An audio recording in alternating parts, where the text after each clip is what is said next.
Before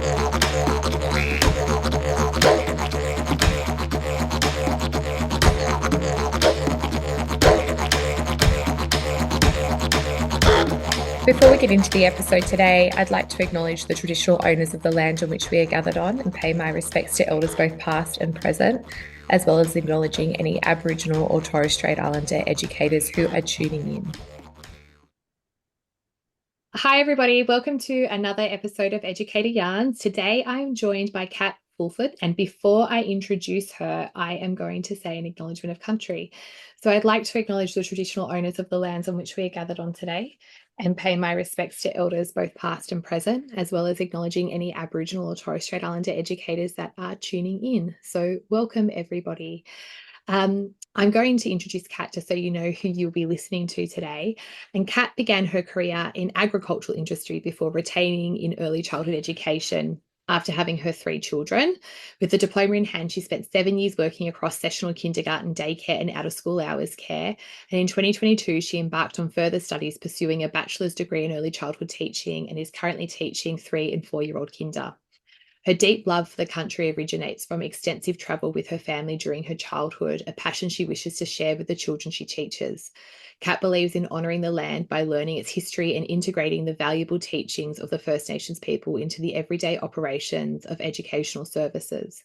She aims to learn alongside the children about the country's past with the hope that it will contribute to healing the future, a vision that guides her work today.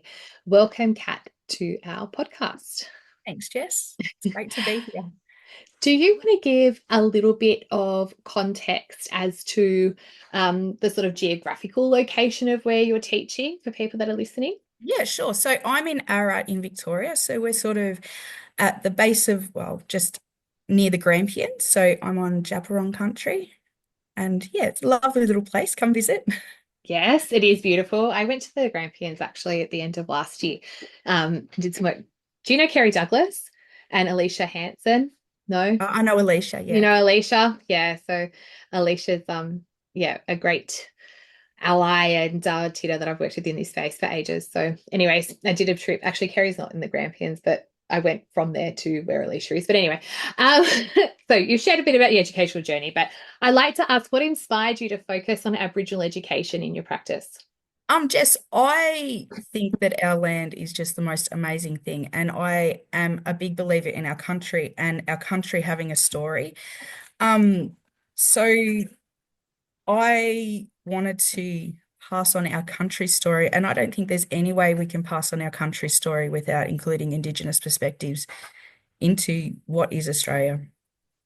So that's really where I started, and it sort of started, I guess, as a rabbit hole. I sort of wanted to learn a little bit more, and then I wanted to learn a little bit more, and I wanted to learn a little bit more. And I kind of found at times it was hard to find the information I was looking for. So I felt that if I found something, I should share it with anyone who'd listen to make it easier for them to start to find out some information.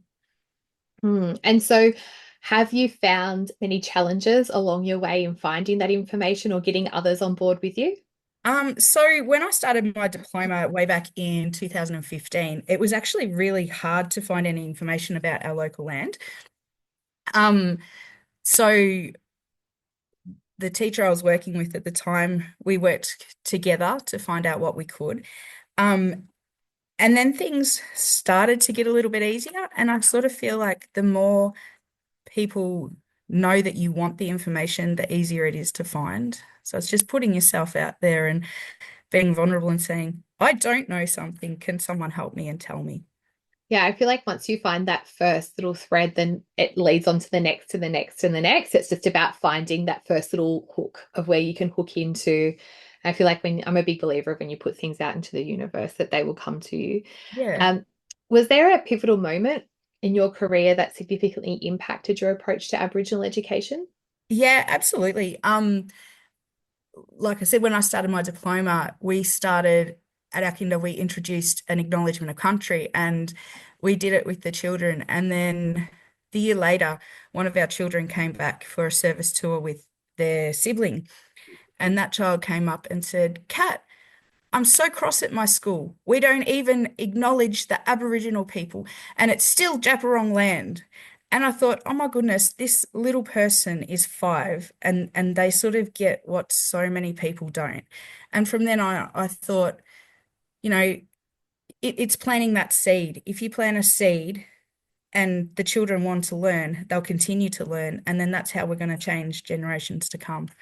So Mm. yeah, there was that moment. And another was quite recently conducting our start of year parent interviews, and a parent who came in and was Aboriginal unbeknown, I didn't realize, but they came in and they said to me, "Oh, we knew we'd found the right kinder. Look at your shirt." Because I had a shirt on from Yarn that had the Indigenous pattern on it. "Look at your shirt. We know our children will be safe here." And I'd never sort of thought of my uniform as any more than just what I chose to wear to work. But yeah. Yeah.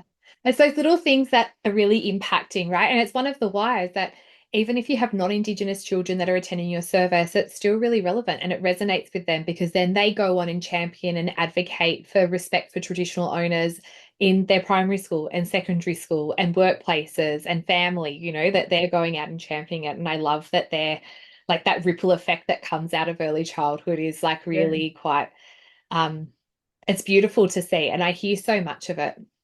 It's Uh, amazing. My own children actually have taken to their high school and told them that they they want more Aboriginal teaching. They want to learn more. And they say, why do we have to learn histories of other countries? We want to learn about ours. And I just think, that's how we're going to change things, by helping our children learn. yeah, and to voice that, because I think that's exactly what so many educators that say to me what they feel. They feel that they know more about ancient Egypt and Rome than what they do about our own country's history, right? So, um, and wish that they were probably told more than what they were during their schooling. Can I ask, what does embedded practices look like in your curriculum now? What are some things that you do? I actually like to try and challenge myself and my educators to put a sprinkling of something in everything. So we do things, we actually got in contact with our local members. So now we have flags that hang in our kinder, proudly hang there. So we have the Aboriginal flag, the Australian flag, and the Torres Strait Islander flag. There's a lot of nature because we can bring the outside inside, and we can share the country that way with our children.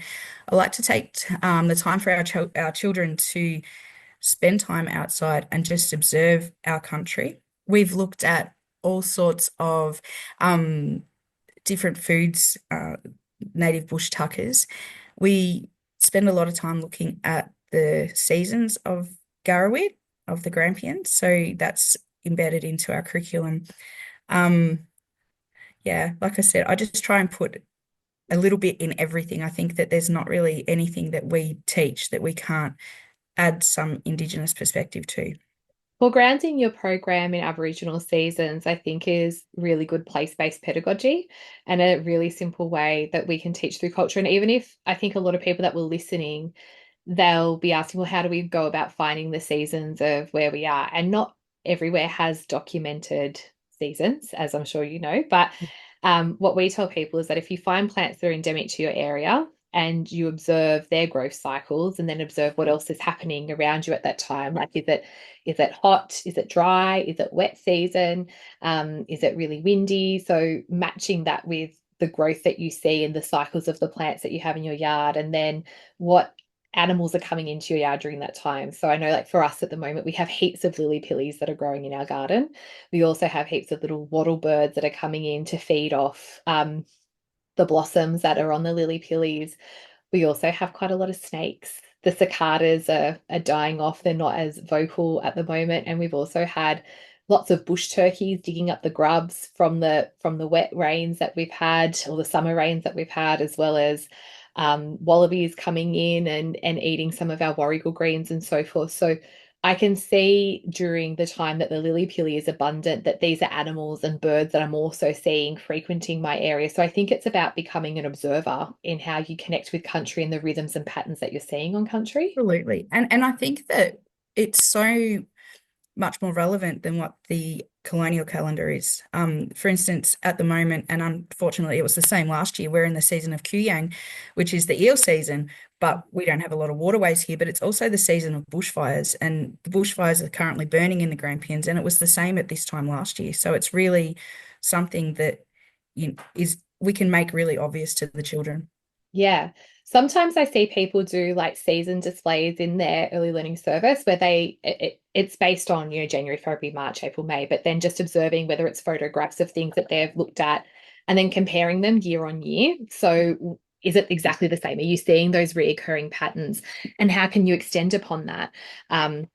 And it's interesting. So like, yeah, looking at fire, and then that becomes a center point. So how do we take care of country with fire, and what do animals do when there's a bushfire, and what can we do if there's a bushfire? And Yeah. like, fire is not always a bad thing. Our Yeah. plants need fire to germinate and all that sort of stuff, Yeah, right? and that's sort of with the fires here, it's every day has been smoky, and so it's really in the front of the children's mind, and it's sort of teaching them too that it's not always scary. We don't have to be scared of it. It does have positive benefits, and what it's doing for our country and how the country will heal and it will grow from the fire.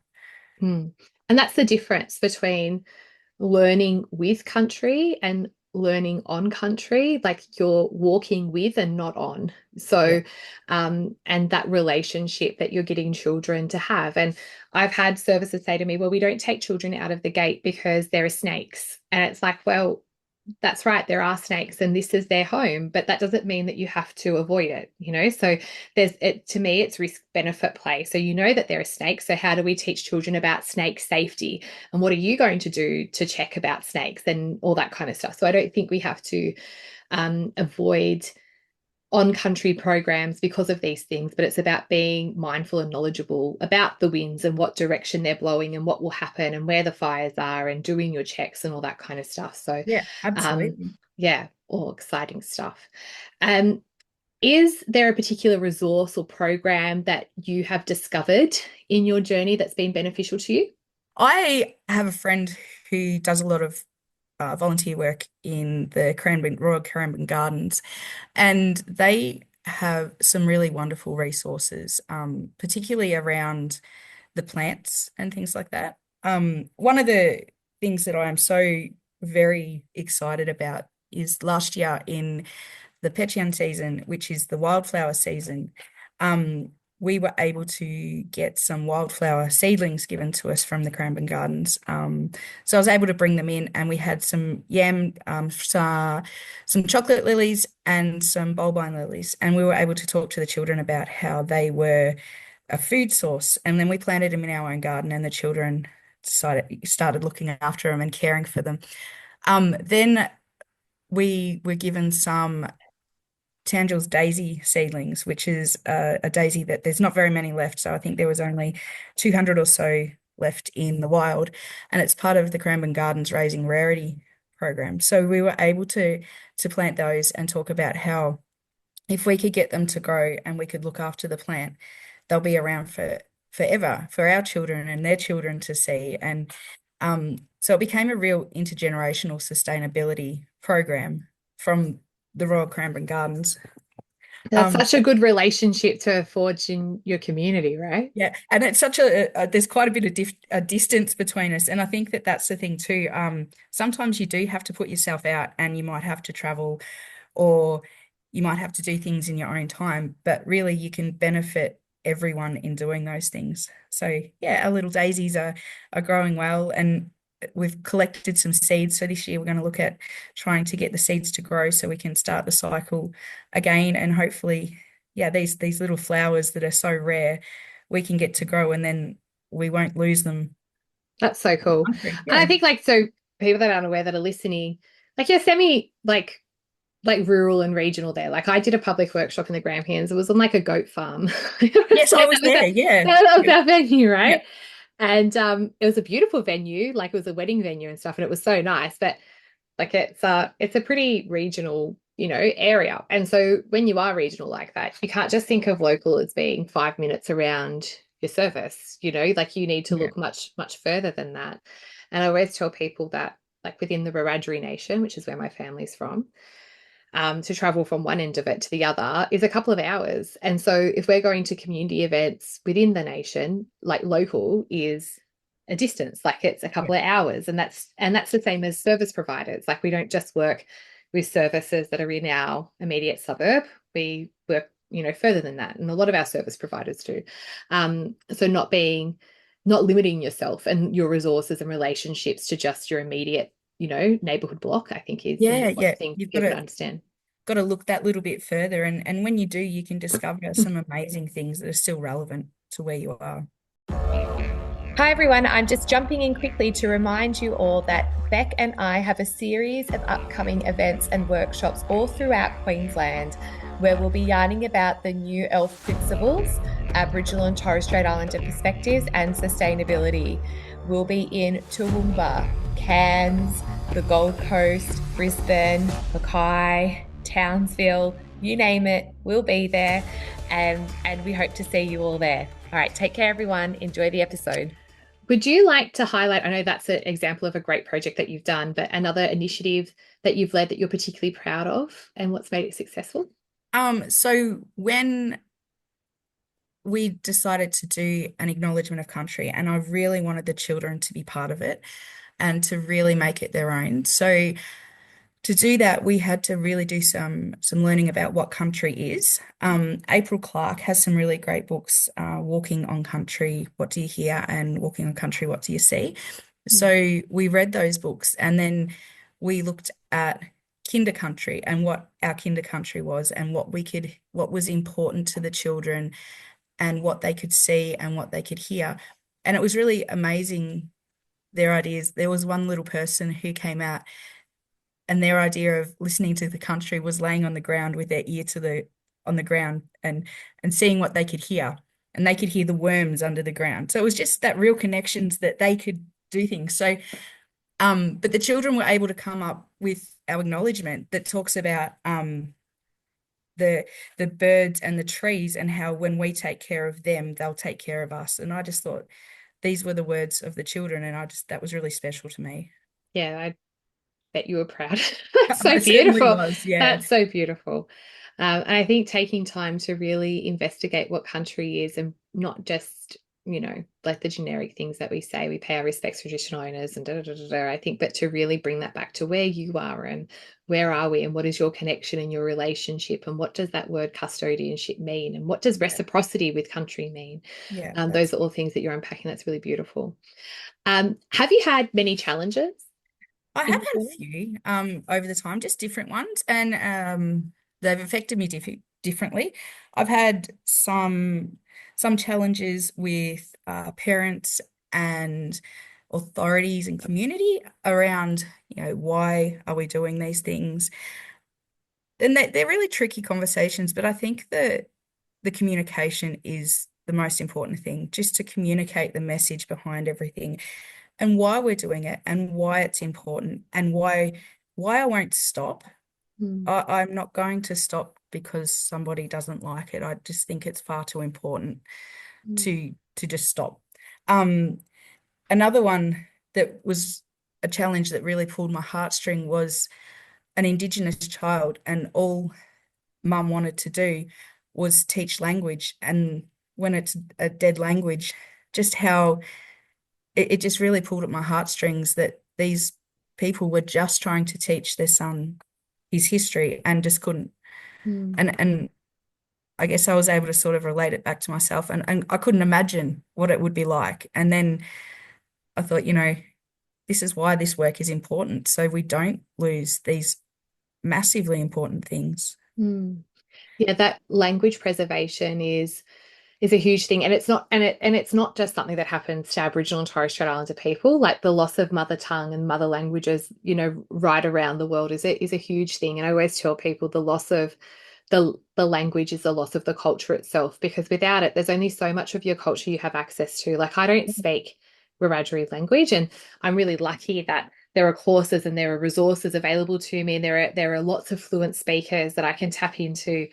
Um, that have access to that, but there are some where it's already gone, and Mm. that links back to knowing our history, and people were jailed for speaking their language and it was forbidden to do so, and um, And then when you see people that migrate to Australia who stop speaking their mother tongue to their children because they see English as being the key to academic success, I say, please don't do that. You know what I Yeah, mean? Like they're going to get English at school when they turn on the TV, when they listen to the radio in the car, they're going to get English. They can only get language from you, and it's so so important that you keep that for them. absolutely. Yeah, yeah. Well, that is sad, and I'm sorry that to hear that that was like a setback for that particular family because Yeah. it's a really sad thing. Um, can I ask with the family that you were speaking about, do you think that that goes to them having misconceptions about Aboriginal culture and history, or do you feel that it comes from the view of, it's political correctness gone mad, like it's a lack of understanding or a bias or prejudice? Where do you think that comes from? They are very, they do a lot with their culture and they are really involved with their culture. It's just that all the years ago, the terrible things that had happened and the language has now become a dead Oh, language. sorry, not the language. I Oh, meant sorry. the other family that you were speaking about initially that was questioning why you were doing what you were doing and so forth. Yeah. So now Yeah. that one, that was about politics and not wanting to put bias on the children, um, which okay. So it was Mm, just about not wanting the children to learn political things. And I guess it really came back to that whitewashing. They just mm. wanted the nice, clean version of everything that went on. And I think one of the things that in the past I've been told is I want my child to learn Australian history. And I come back to we can't learn Australian history. If Australian history to me is the Aboriginal history, it's This is that's your history. Australia That's right. from This is part of your history. What are you talking about? yeah, that's Australia from the get-go. And yeah, so Can I it's just say, that like, I think this is a whitewashing. very common thing that people sometimes feel that by learning Aboriginal history that it negates the other. Or if Yeah, we say that this injustice happened to Aboriginal people, that we're therefore saying that injustices and bad things didn't happen to other people. And that's simply not the case. So one of the books, it's on my desk, people that probably can't see it, my background's blurred anyway, but it's a book by Anne Kerr. She was also the author of the book Sorry, Sorry. I'm not sure if you're familiar with that one, but yeah, this one by Anne Kerr is called The Convict Children. And it talks about how, the convicts came and they weren't brought here by choice. And these children were also convicts that had been taken from their families off the streets of London and were put on these ships and they were brought here and they were mistreated. And they have a story too, and it's a story worth knowing. And it's like that's it's part of our country's history. And so I also have books like this about the convicts and the First Fleet and that they came over and it wasn't by choice and they didn't, all this sort of stuff. But I feel like that's a big thing that people sort of feel it's this thing like, well, what about me? What about my culture? What about my history? It's not yeah, just about the Aboriginal people and your culture and history. And I feel like saying, well, you're absolutely right. It's not. It's about all of us, isn't it? yeah, Um, and all the ways that we go about teaching Aboriginal culture and history, it's exactly the same for any other culture. The reason why we do it might be different. So we generally teach Aboriginal culture regardless if we have Aboriginal children, but potentially we wouldn't be teaching Italian culture if you didn't have Italian children. We tend to focus on the demographic of the children that we have in the classroom, right? But yeah, it's exactly the same way that the way that we go about that inclusion. yeah.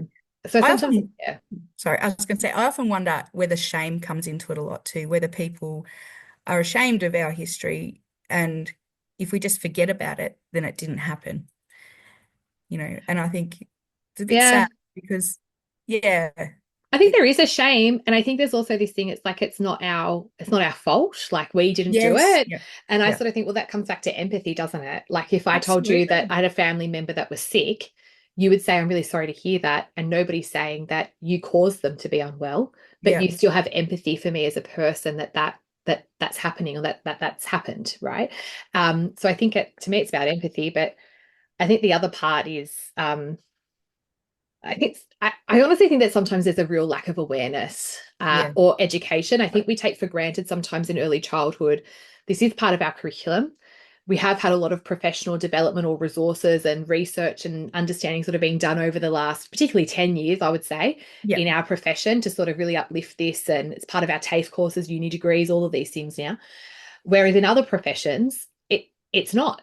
like it's just not. So they're just going off whatever little they were taught in primary school and high school, which if it's what I was taught was one lesson, in Not 12 much more. years, it's nothing, and whatever their families have told them, and they've just gone on knowing that they've never had that catalyst to stop and reflect and to unlearn or relearn. And that's why many of them, for the first time, they're being provoked or prompted by their 3 and 4 year old children who are coming home and talking about it after attending preschool, and potentially that's confronting. Yeah, exactly. It's, the children may potentially know more than what their parents do. And yeah, which is an amazing thing, but it's also Mhm. probably for parents quite confronting, like you said. Yeah, I think it's one of the reasons why there's such a push, like when we have reconciliation action plans, to bring families along on that journey with us and to celebrate the RAP progress, because not everybody has that provocation in their personal, professional lives to reflect. So, and I know I've just got back from the South Coast and they've got a lot of families. They're both services I visited, they're part of the university and TAFE campuses down there. They've got a lot of students that, new to Australia or English as a second language, and they don't know what the Aboriginal and Torres Strait Islander flag, what the colours represent. They don't know what a No. welcome to country or an acknowledgement of country is. So having those sort of wrap displays where we're talking about each of the actions and what they mean, and it's sort of like a did you know section, that this is what it means, it's part of that education. And potentially some families or parents, they're too embarrassed to ask, because they think, well, we should already know this and we don't. Yeah. Yeah. Anyway, can you talk a little bit about some of the relationships that you have with Aboriginal people in your local community? So I started off, like I said before, where we found it really hard to make any contact with anyone. So just putting myself out there, I've been able to make contact with um so through the service with our KESOs and our KECs, I have some Indigenous children, and just their families feeling comfortable and knowing that we're open and wanting to learn. The families are happy to give us ideas and to share stories and to share contacts. There's so many acronyms. I always find there's so many acronyms. I know, and that's what I was going to say to you. I was going to stop you and be like, because you're in Victoria, so like you're saying like KESO and stuff, so not everybody knows Yes. what that is. So like a KESO is a Career Education Support Officer, Yeah. and predominantly they work with primaries, right? But sometimes you'll have a KESO who's very passionate and will come in and spend some time with early childhood services Yeah. as well. Kerry Our Douglas, who I KESOs, mentioned at the beginning, yeah. she's great for that. She's known for that too. Yeah, Yeah, our KESOs are great. We see our KESO quite a bit. Like they amazing. do always probably once a term pop in to the services and just, hi, here I am. Um, through VI, I've Yeah. been able to make some contacts as well, and it's been really exciting to get to know April Clark as a Djapurrung woman, to be able to actually meet someone who is from our land, to be able to share some stories, and she's amazing. There's no such thing as a stupid question, just the one you don't ask. And so she's been really fantastic to get to talk to. And yeah, I think VI itself has got some really great resources. And often when we're working with preschools and so forth in Victoria on their curriculum and developing their community stakeholders list, VI is one of the top that we'll say, yeah, as well as your local AECG, so your local Aboriginal Education Consultative Groups, your KESO workers. But Victoria is so lucky. You've got so many organisations. You've got VACL, which is Victorian Aboriginal Coalition of Languages. There's so much. You got VACA, which is Victorian Aboriginal Childcare Association, something like that. Anyway, yeah, it is. It's welcome to the world of acronyms, right? yeah, So I feel like I've been envious of Victorian organisations and services for such a long time, because you're well ahead of most states, I would say, and your services that you've got available to tap into, which is great. Just I wouldn't want to take that away from you. I just wish that everybody else had it as well. yeah, absolutely. And There's lots and lots of help out there when you find it and go looking. yeah, and I think sitting down and creating that community stakeholders list and mapping out who is who, what do they do, and who is the correct person to be reaching out to for what. Reaching out to me to learn about local protocols when you're in Victoria is not the right thing to do, But about curriculum and stuff, I definitely can help, but it's about just understanding the different roles that everybody has to play, because we're very clear, I suppose, on what is our role and not to overstep culturally or Yeah. professionally into somebody else's space. Have you got questions about nature play, sustainability, or how to meaningfully include Aboriginal culture in your early childhood program? Call 0253 000 306 and leave a voice message for the Educator Yarns podcast. Beck Birch from Bush Kindies Australia and Jessica Staines from the Koori Curriculum will be answering your questions, offering practical advice, cultural guidance, and inspiring ideas to support your teaching and planning. Whether you're just starting out or looking to take your program deeper, your question could shape future episodes and support other educators across the country. Dial in today at 0253 000 306. I know that you've mentioned April Clark, but is there any other person that you'd like to shout out to that's inspired you on your journey? So through my journey, I guess with my background in ag, I absolutely loved reading Bruce Pascoe's book Dark Emu, and it really resonated with me personally and the way I felt about our country from the get-go. Tyson Yakapunda's book Sand Talk was also something that I thought was just absolutely worth listening to. I actually listened to it as an audio book, and his voice was just amazing. I could have just quite listened to his dreamy voice for a long time. Also, Miriam Miriam Rose Ungunma and her Didiri, we're rolling the pre-prep program out this year. So our cohort of 4-year-olds are going into 30 hours of preps this year, which is, 30 hours of kindergarten, which is quite scary. The whole thing's very, for me, I find it really scary. I don't know what to do. But when I look back at Didiri, I just sit there and I think, you know what? I don't feel that I should have to do, or the children need more than what we did. I think we should honor them and slow the pedagogy and give them that chance to grow with the pedagogy and make it not so much about we're there for double the time, we should learn double the things, but make it more about being able to actually sit with things and let things resonate and let children grow with it and just make it an organic movement and make it a flow that happens naturally.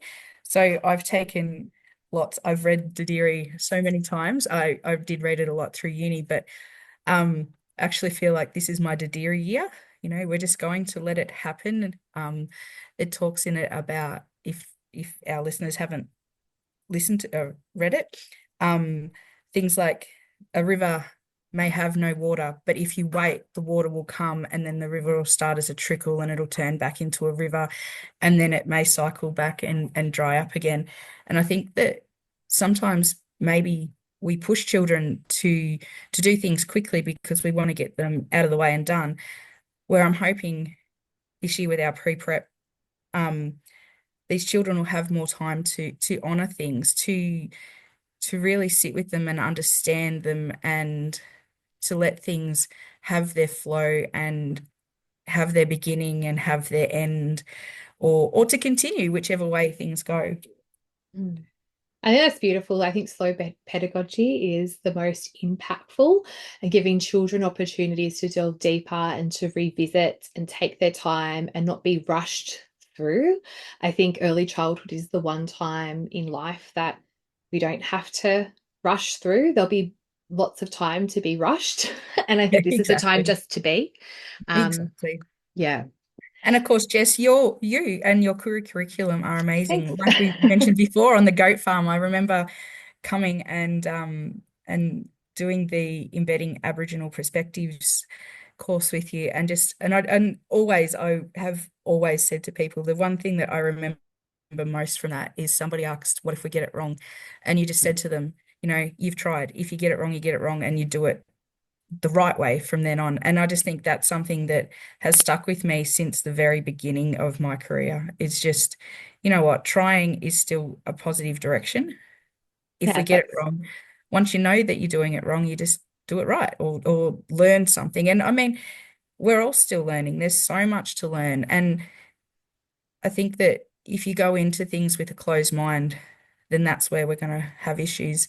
I'm happy to say that I can learn things every day. I learned the other day, just last week, that our town actually has part of our town is Jabberong land, where part of our town is actually no man's land. It doesn't have a traditional owner because it's part of the area that makes up the Grampians, where there was a lot of mob came together, so it just got left without a traditional custodian, traditional owner. It's everyone's land. I think that's it. I think with Aboriginal programs, there's no such thing as competency and being competent, because the culture is ever evolving. It's fluid, it's not fixed, and we move with it. And there's so much to learn, there's so much to know. And, even when you look at our dreaming stories, there's like what we're told as children versus told what we're adults, versus like when you've gone through law and senior stories and understanding how all of those stories connect up. Yeah. And different mobs versions of the same story, but it's still different, so I think it's never ending what you can learn, and it's about being open, and not having rigid thinking, but also not feeling like you have to rush through. As you've said, like we've said, that slow pedagogy is best for children. It's also what's best for us Yeah, as adults. absolutely. Like it's not a race to get done and tick. It's not a tick a box thing. um yeah, so many gems in what you're saying. And I think that everything I've ever learned from the very start, from our very first question about my becoming this journey to teach children to incorporate and embed all the Aboriginal perspectives, it has been a slow journey, but we're still going. It's not something that I'm going to finish right now and then that's it. That's all I need to know. I know everything. It's just that's being okay with it being a slow journey and being okay with not knowing the answer to a question, but asking the question, because I feel like if you ask the question, the answer will eventually come back to you. Someone will say, "Hey, Kat was wondering about this, that, or the other." Oh yeah, and then eventually it'll come back and you get the answers, but you might not get them straight away. Yeah, it's that non-linear learning. Yeah, yeah. Yeah, yeah, I love that. If there's one thing that you want our listeners to take away from our conversation today, what would you want it to be? Yes, it would be 100% what you told me way back then on the goat farm, that you can't get it wrong. Trying and starting, just start. And then if you find out that what you're doing isn't the done way or it's not the right thing, acknowledging that and acknowledging that it's okay to have not done it the right way, but you've started, and then do it the right way from then on. Keep taking those steps forward and not steps backwards, and just that you've got to put yourself out there. You've got to travel those hundreds of kilometers to go somewhere to learn something, or you've got to make yourself feel uncomfortable by saying, I don't know. Nobody thinks less of you for doing those things. Nobody thinks less of us as educators when we say we don't know something. And children are not scared to learn alongside us.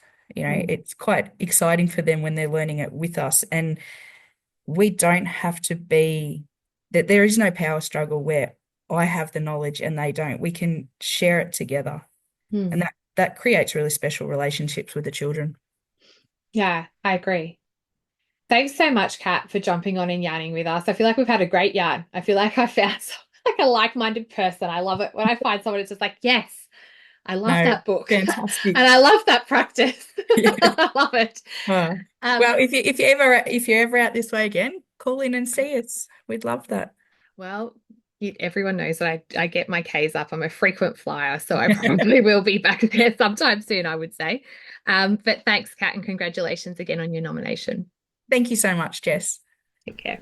Thanks for listening to today's podcast. To find out more information about the Koori curriculum and how we can best support you in your early learning service, visit www.kooricurriculum.com.